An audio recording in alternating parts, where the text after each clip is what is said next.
செத்து போனவனுக்கு கூட வரக்கூடிய துணை யார்? இந்த உடம்பு கூட வருமா?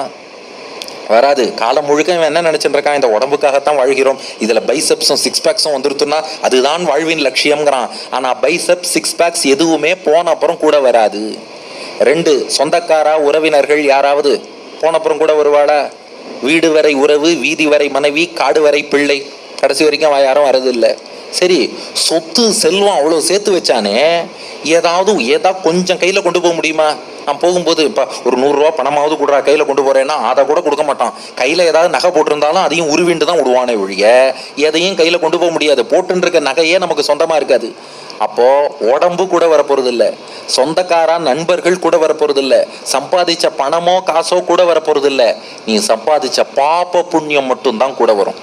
நல்லது பண்ணாலும் சரி, கெட்டது பண்ணாலும் சரி, அந்த கர்மாங்கிறது நீ நம்பறியோ நம்பலையோ, God doesn't need the sanction of our belief to run the universe. நீ நம்பணும்னு பகவான் எதிர்பார்க்க போறது இல்லை. ஆனால் நம்பினாலும் நம்பாவிட்டாலும், உணர்ந்தாலும் உணராவிட்டாலும், நாம நல்லதோ கெட்டதோ என்ன வினைகள் செய்கிறோமோ அந்த பாப புண்ணியங்கள் மட்டும், இது அடியன் சொல்லல, பிருகதாரண்யக உபனிஷத் சொல்றது, தௌஹ யதூச்சது கர்மஹைவ ததூச்சது கர்மஹைவ தத் பிரசங்சது புண்ணியோ வை புண்ணியேன கர்மணா பவதி பாப பாபேன இதி. நீ புண்ணியம் பண்ணா அடுத்த ஜென்மம் நன்னா அமையும், பாபம் பண்ணா அதற்கேற்றபடி அமையும்.